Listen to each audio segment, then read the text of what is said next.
بسم الله الرحمن الرحيم.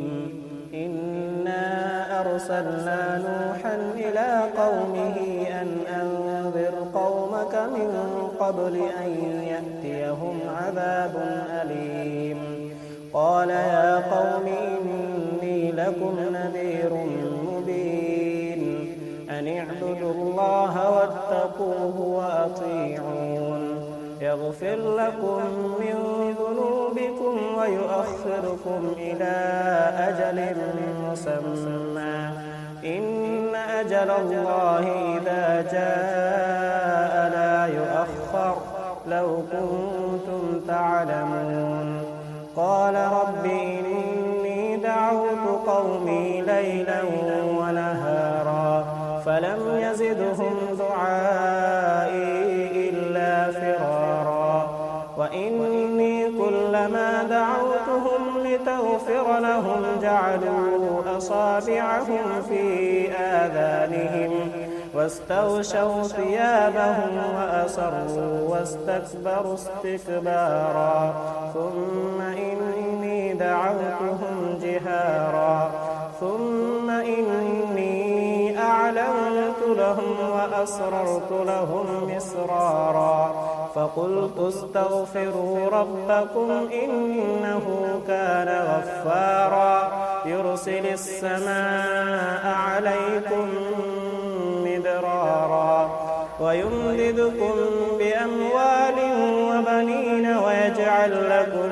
جنات ويجعل لكم أنهارا ما لكم لا ترجون لله وقارا وقد خلقكم أطوارا ألم تروا كيف خلق الله 7 سماوات طباقا وجعل القمر فيهن نورا وجعل الشمس سراجا والله أنبتكم من الأرض نباتا ثم يعيدكم فيها ويخرجكم إخراجا والله جعل لكم الأرض بساطا لتسلكوا منها سبلا فجاجا قال نوح رب إنهم عصوني واتبعوا من لم يزده ماله وولده إلا خسارا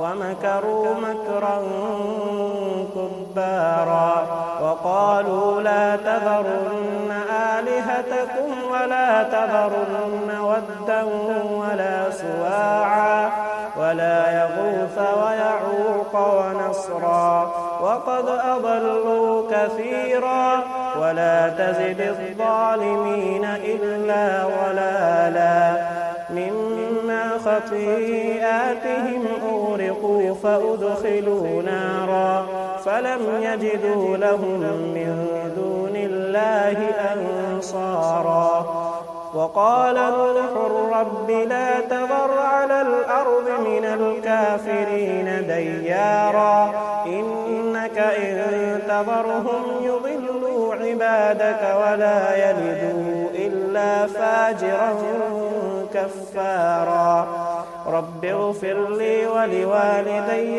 ولمن دخل بيتي مؤمنا وللمؤمنين والمؤمنات ولا تزد الظالمين إلا تبارا. अस्सलाम वालेकुम। अल्लाह पाक आपको, आपके घर वालों को, सब मुसलमानों को अपने घर की हाज़िरी नसीब फरमाए। आपकी दिली जायज़ नेक दुआ अल्लाह पाक कबूल मंजूर फरमाए। आमीन सुम्मा आमीन।